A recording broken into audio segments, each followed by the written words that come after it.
Hello, नमस्ते. कसे काय आहात? छान ना? मी पण एकदम मस्त आहे. आज एक खरी खरी घटना घडलेली किंवा सध्याचे एका यंग मुलाची भरपूर पगार, तरी एवढा स्ट्रेस काय, कशामुळे झालं, हे सगळं आपल्याला सांगणार आहे. काही लोक म्हणतील, अहो त्याचा त्रास त्याला, आपल्याला काय करायचं आहे. पण असं नाही आहे. आपण लोकांचे चुकांमधनं सुद्धा खूप काही आपल्याला कळते त्यातनं. आपण मग त्या चुका करणार नाही आहे.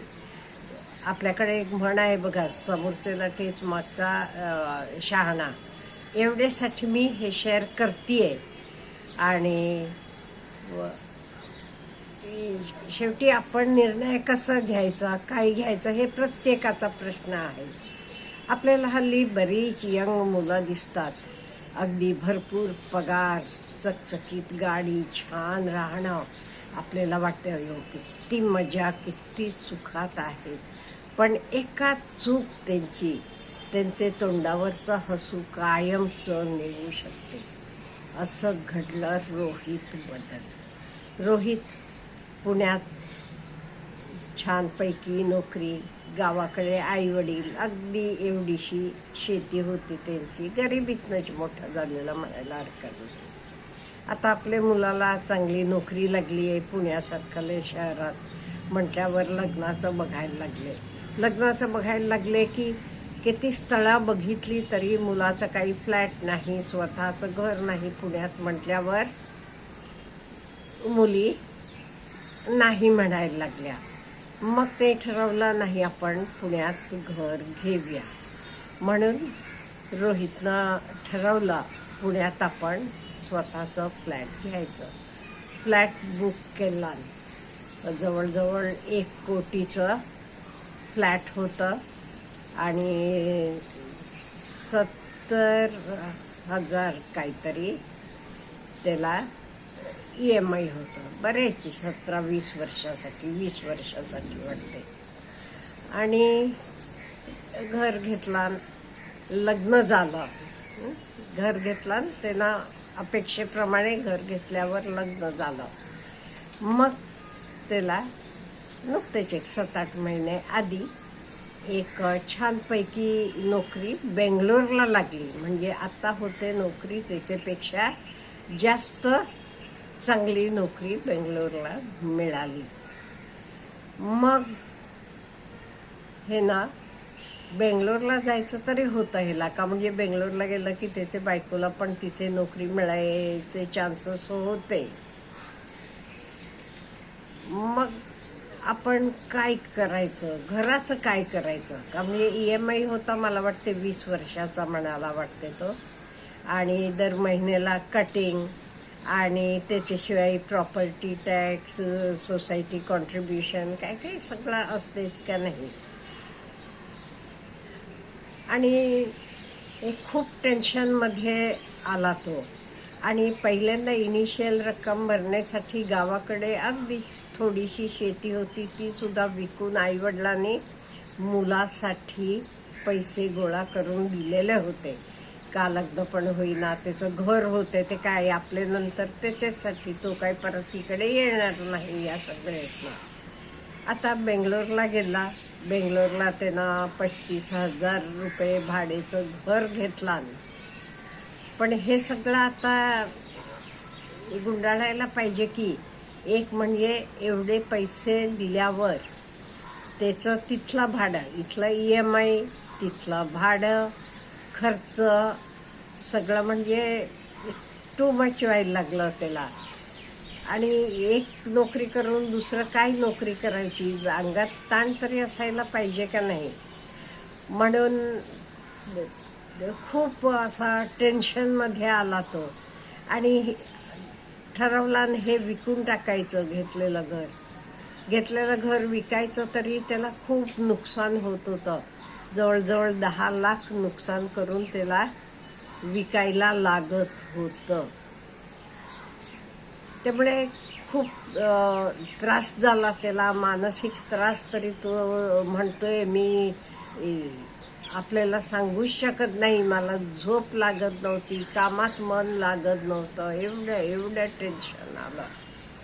ते इथे त्याचं काय चुकलं किंवा त्याच्यासारखं मुलींनी काय करावं. मुलींनी एक म्हणजे स्वतःचं घर असलं तरच लग्न करते म्हणून हट्ट धरून बसतात.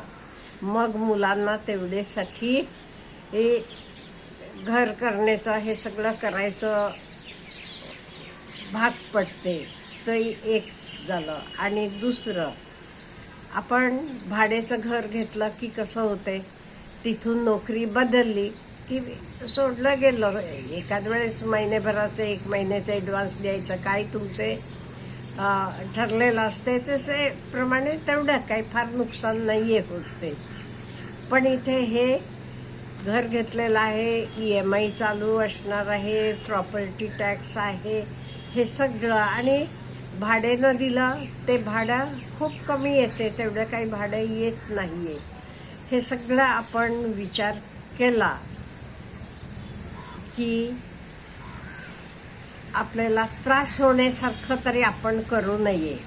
आणि काही आपण इन्व्हेस्ट करताना, काही खरेदी केला तरी तुम्ही ॲटलिस्ट काहीतरी तुमचे भविष्यासाठी एमर्जन्सी फंड म्हणून ठेवायला पाहिजे.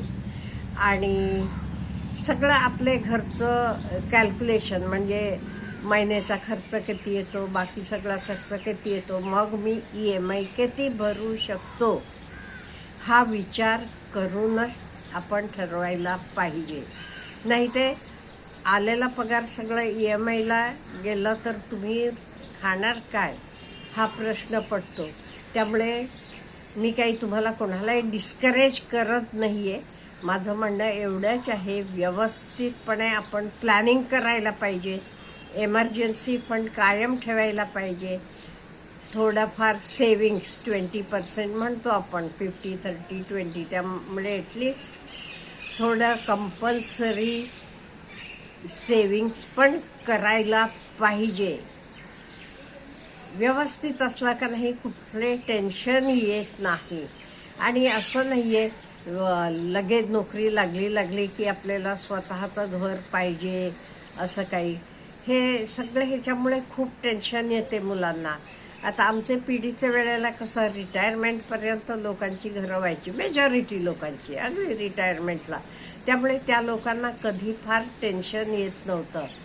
हल्ली तसं नाही. हल्ली मुलांना वाटते लगेच नोकरी लागल्यावर स्वतःचं घर पाहिजे, 4 व्हीलर पाहिजे. नो डाऊट गरज असली की घ्या तुम्ही, हरकत नाही. पण बरेच वेळेला एक स्टेटस सिम्बल म्हणून, कसं माझे मित्राचं आहे, हेचं आहे, त्याचं आहे, मग मला पाहिजे म्हणून आपण खरेदी करतो. त्याच्याशिवाय मुलांच्या शाळा, कॉस्टली शाळांना घालतो. आपल्याला इंटरनॅशनल बोर्डची शाळा पाहिजे का, किंवा आपल्याला तर परवडते का, किंवा त्याचं परवडण्यापेक्षाही तेवढं त्याचं प्लस पॉईंट आहे का. म्हणजे इंटरनॅशनल बोर्डात गेला की त्याला पुढे आयुष्यात काय जास्त फायदा होणार आहे, किंवा त्याला ज्ञान इथल्यापेक्षा जास्त मिळते का, हे सगळं जरा विचार करून मुलांनी ठरवायला पाहिजे. नुसतं स्टेटस सिम्बल किंवा तो असं करतो, हा असं करतो करून उपयोगाचं नाही आहे का. म्हणजे स्ट्रेस आला, आपल्याला टेन्शन आलं की काम पण आपण व्यवस्थित करू शकत नाही आहे. आणि सगळ्यापेक्षा आधी आपलं व्हॅल्यू एडिशन आपण कायम करत राहायला पाहिजे. ह्याचे पुढचं जग का नाही खूप बदलणार आहे. अजून 25 वर्षांना खूप बदल असणार आहे. त्यामुळे त्याला कोपअप करून आपल्याला टिकायचं असलं तर आपण आपलं व्हॅल्यू एडिशन करायला पाहिजे. त्याच्याशिवाय गत्यंतर नाही. नोकऱ्यांचं स्वरूप पण बदलणार आहे. आतापर्यंत गव्हर्नमेंट नोकऱ्या होत्या, आता कशा कमी कमी होत चाललेल्या आहेत आपल्याला माहीत आहे. आणि प्रायव्हेटमध्ये पण आता कसं AI यायला लागलेला आहे, किंवा त्यामुळे व्हॅल्यू एडिशन करा. क्रिएटिव्ह राहावा, क्रिएटिव्ह पाहिजे. नुसतं क्लरिकल टाईपचं काम करत असलं की इथं AI करून टाकणार आहे. त्यांना काही तसले कामाला माणसं लागणार नाही पुढच्या काळात. त्यामुळे यंग मुलांनो, एक म्हणजे बी कॉन्फिडेंट, विचारपूर्वक सगळ्या गोष्टी करा. म्हणजे तुम्हाला कधी तणाव, टेन्शन, अँक्झायटी येणार नाही. आपल्याला काही ह्याबद्दल शेअर करायचं असलं तर कॉमेंट बॉक्समध्ये लिहा. Very good day.